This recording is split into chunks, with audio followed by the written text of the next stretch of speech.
My name is Stana Katic, and I'm playing Talia al Ghul, Ra's al Ghul's daughter, in Batman Arkham City.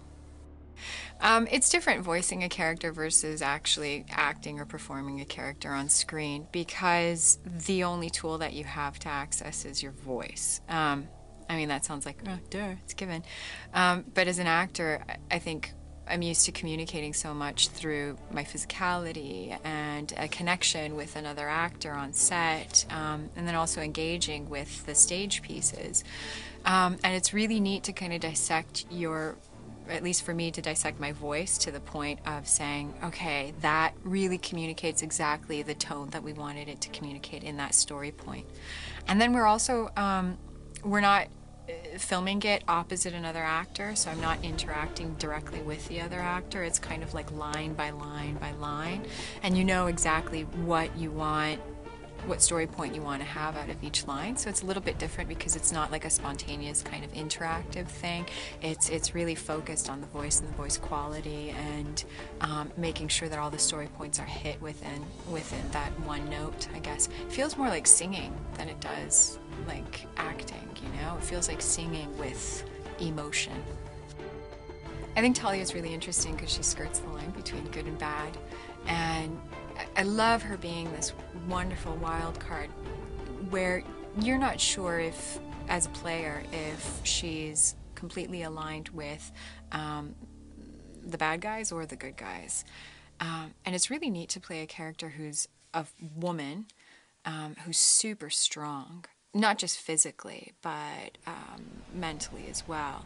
I mean, she's the daughter of the biggest mafia overlord on the planet, essentially, right? So she has to be ballsy.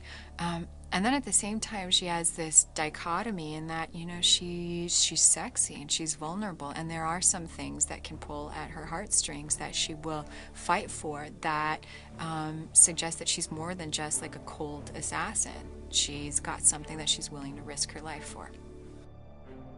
Batman, of course, you know, I've grown up to a certain extent with that story. I mean, George Clooney, Michael Keaton playing it in the films, Christian Bale now, and then of course there's a whole history of comic books from way before I was born, and it's really nice. And even working with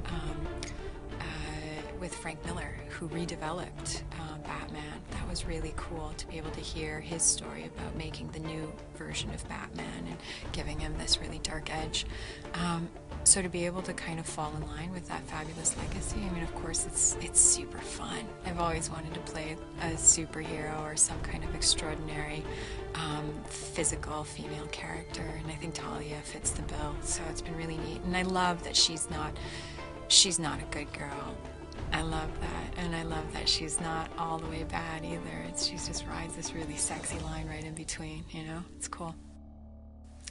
I felt like Talia, based on the history that I read, has this kind of nebulous Persian, Arabic, European kind of upbringing. What I understand is that she lived with her father, traveled, worked grew up in this community of assassins, and so I felt that she would have something that was very international, a real international flavor. I think she can hold her own, and that she's a strong woman, so there's a bit of that brought into it. And also she's sexy, you know, she's female, she's like a leopard, right? And so having that kind of element also brought into it, I thought was really important. And of course that's a part of the storyline, which is really great. So in that way, I just read some of the background history on the character and on her relationship with her father, on her relationship with Batman, and eventually what it would become also with Batman, and tried to bring in touches of that here and there. So what was great about playing Talia is that I can never tell where her loyalties lie, and I think that's really cool. Like, you don't always have a gray character like Talia, where is she with the dark side? Is she with, you know, Raj's side, or is she with Batman, the good guys? And I think the whole series, just based on what I just saw, the whole series is kind of like living in this crazy, like, dark gray world where you don't really know who's really a good guy anyway, you know what I mean? I mean, or who's really, really a bad guy anyway. It feels like it's got a really fantastic, gritty flavor to it. Yeah, I just saw the model of what Talia looks like, and she's like, she's, you know, super fit, right? Voluptuous. She's got extra this, a little bit of extra that, teeny tiny there.